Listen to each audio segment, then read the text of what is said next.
Farax Duraan Cabdullaahi waa wiil aragala waxa uu ku nool yahay magaalada Gaalkacyo sida uu ii xaqiijiyay waxa la nool wiil uu dhalay iyo afadiisa hadda waxa uu ku sugan yahay caasimadda Puntland ee Garowe saaka ayuu nagu soo booqday xarunta TV-ga Jubbaland ee Garowe Farax waxa uu ii sheegay in uu daruufaysan yahay isla markaana uusan waxba qabsan karin maadaama uu belay aragga oo ah xubno muhiim ah markii ugu horeysay 7 sano ka hor ayuu habeen seexday isagoo aragiisa qaba balse qadarta le uu subaxii soo kacay isagoo indhala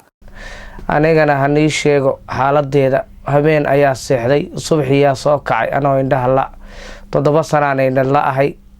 habeenaan seexday subaxii soo kacay anoo indhala 7 sanaan indhala ahay walaalayaal mana shaqaysan karo lixdeeda laxan waa ka fadhiyaa walaalayaal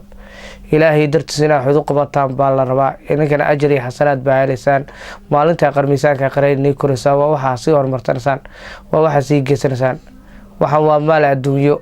laakiin berika maalin bay ku anfacaysaa qof walaalka hada ku shaqayst ama qof walaalka waxa ku Farax Duraan oo noloshiisa markii uu aragga lahaa ku maareyn jiray sameynta baabuurta ayaa haatan ay dantu biday in uu ka kaco masaajida si uu u helo qutulyoonka bulshada Soomaaliyeed ayaa waxa uu ka dalbaday in ay u dhisaan hooy maadaama haatan duruufta ugu adag ee uu wajahaya ay tahay guri la'aan ma indhalaantana mar qura soo arkay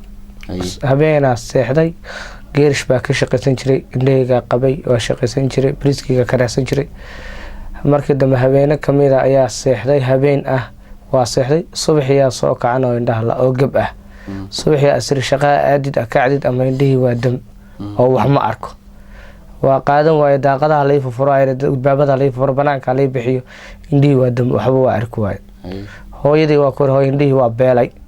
oo waa fadhiya hooy wax ma arko hooyadii waa baqaracantayba qofka hooyadii waa waayeel waxa ma haysato ayadana saasa ku indha beelay Maxamuud Cabdinaasir Maxamed Jubbaland TV Garowe